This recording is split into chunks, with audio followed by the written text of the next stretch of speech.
প্রচণ্ড গরম পড়েছে, আর এই গরমে বাইরে থেকে বাড়ি ফেরার পর পুরো মুখে ট্যান পড়ে যাচ্ছে।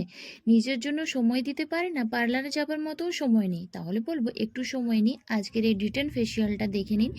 এর জন্য প্রয়োজন অল্পখানি কফি, আর এই কফির সঙ্গে মাত্র কয়েকটা জিনিস মিশিয়ে বাড়িতে বসে করে নিতে পারেন ডিটেন ফেসিয়াল, যার ফলে এই গরমেও কিন্তু আপনাদের ত্বক থাকবে অনেক বেশি গ্লোয়িং।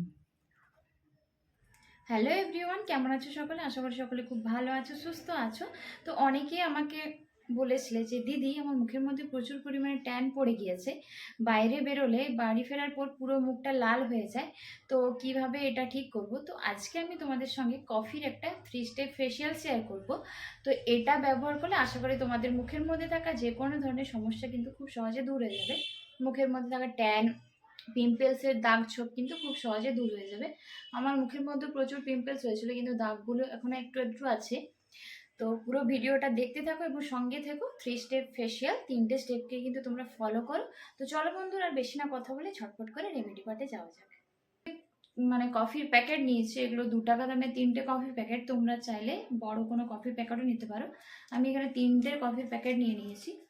তো প্রথমে আমি ক্লিনজিং বানাবো, তো তার জন্য প্রয়োজন এখানে একটা কফি প্যাকেট। এরপর আমি এই কফি প্যাকেটটাকে খুব ভালোভাবে এখানে কেটে নিচ্ছি। তারপর এখানে আমি এতটা পরিমাণ কফি দিলাম। এরপর আমি এর সঙ্গে অল্প পরিমাণ বেসন অ্যাড করছি। তারপর আমি এই সব কটা মিশ্রণকে এখানে আমি কাঁচা দুধ দিয়ে খুব ভালোভাবে মিশিয়ে নেব। এটাকে মুখের মধ্যে লাগিয়ে হালকা হাতে 3 থেকে 4 মিনিট একটু মাসাজ করো।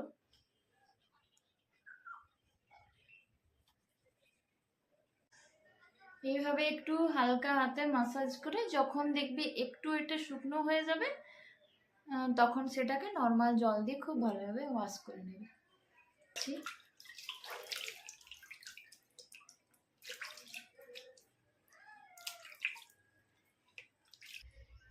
তোমরা দেখতে পাচ্ছ আমার ফেসটা কতটা ক্লিয়ার হয়ে গেল।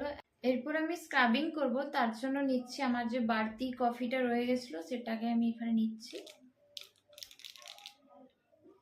এতটা পরিমাণ তোমরা নেবে। এর সঙ্গে তোমরা মেশাবে নারকেল তেল।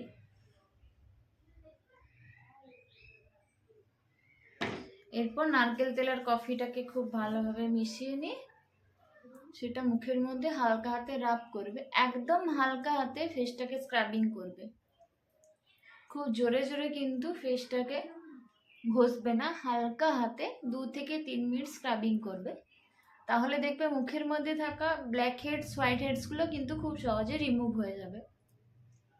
আর নারকেল তেল আমাদের ফেসের জন্য খুবই ভালো, আমাদের ত্বকের চামড়াকে টান টান রাখতে সাহায্য করে। যাদের মুখের মধ্যে পিম্পলসের সমস্যা রয়েছে তারা নারকেল তেল ব্যবহার করে দেখো, এই পিম্পলসের সমস্যা কিন্তু খুব সহজে দূর হয়ে যাবে। অনেকে হয়তো ভাবো তেল ব্যবহার করলে পিম্পলস হয়তো বেশি বেরোবে, কিন্তু সেটা সম্পূর্ণ ভুল। একবার তোমরা ব্যবহার করে দেখো, দেখবে পিম্পলসের সমস্যা কিন্তু খুব সহজে দূর হয়ে যাবে।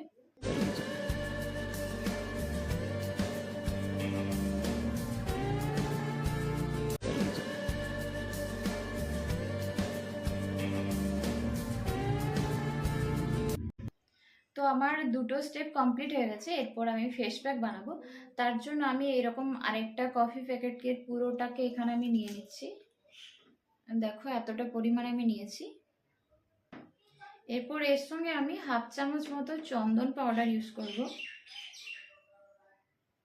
এই গরমকালে চন্দন পাউডার কিন্তু আমাদের ত্বকের জন্য খুব ভালো। যাদের মুখের মধ্যে পিম্পলসের সমস্যা রয়েছে তারা কিন্তু এই চন্দন পাউডার ব্যবহার করতে পারো।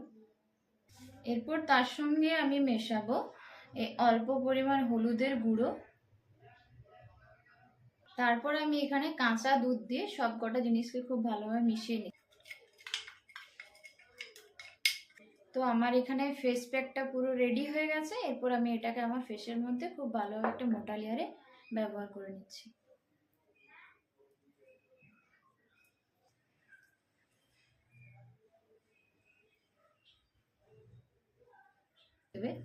ফেসের সঙ্গে সঙ্গে তোমরা এটাকে গলাতেও ব্যবহার করতে পারো, হাতে পায়েও ব্যবহার করতে পারো।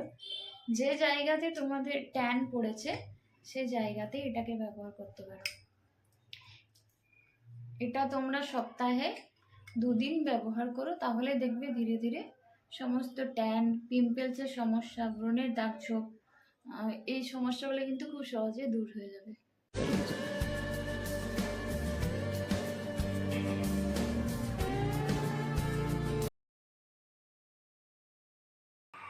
তো আমার ফেসটা জল দিয়ে ভালোভাবে ক্লিন করে নিয়েছি। এরপর আমি একটা টোনার ব্যবহার করব। এখানে আমি রোজ ওয়াটার ব্যবহার করছি। তোমরা তোমাদের পছন্দ মতো যে কোনো টোনার কিন্তু ব্যবহার করতে পারো।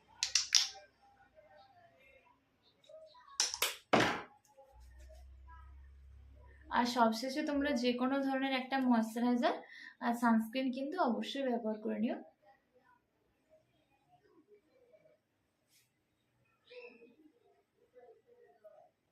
তো এটাই ছিল আজকের একটা ছোট্ট রেমেডি। ভিডিওটা ভালো লাগলে অবশ্যই নিচে কমেন্টস করো, আর রেমেডিটা কিন্তু তোমরা বাড়িতে অবশ্যই ট্রাই করো। তো চলো বন্ধুরা, আজকের মতো এইটুকু, আবারও চলে আসবো নতুন কোনো ভিডিও নিয়ে।